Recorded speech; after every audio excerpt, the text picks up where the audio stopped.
ngayon ay bolo to bolo. O, ganito. Mag-atake siya.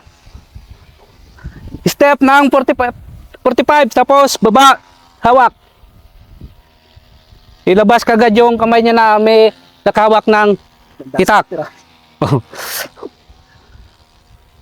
So, pag bilisan natin, Wala nang isalita. ito kagad yung tirahan mo.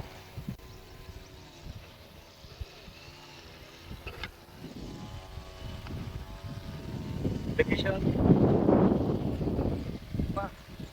Okay. Tuloy. Application na tayo. Wala nang isalita. Tapos, Sergeant, mag-acting ka na lang na na-tiktok ka. Kasi na, okay. Camera rolling. Action.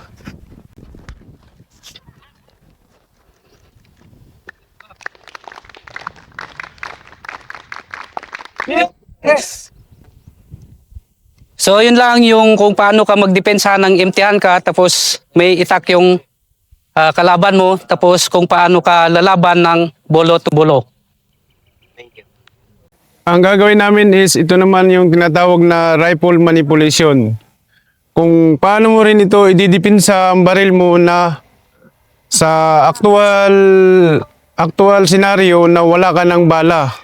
Tapos paano mo ito idipinsa na ang kalaban ay mayroong bulo o itak. Ayan siya. Una is nakatutok ako sa kanya. So alam na ang kalaban na alam niya na wala na akong bala. So, ito yung unang gagawin. Pag nag-strike siya, tinaga niya, itaas ko lang ito.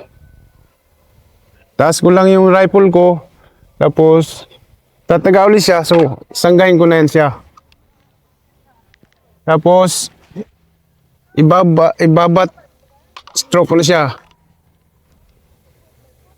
Hindi ko na siya bibigyan ulit ng pagkakataon. Dito na siya.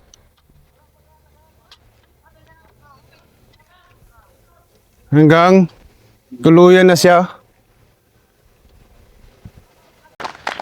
Ito yung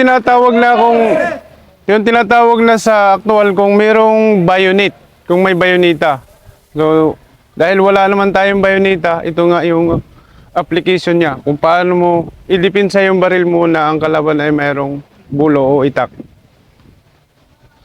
Isa pa. Tuloy-tuloy na. Tuloy-tuloy na.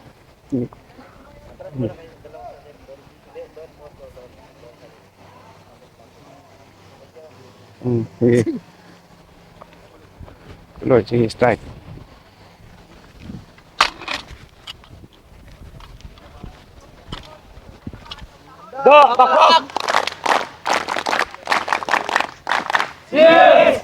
Dapat na rin. Isa pa.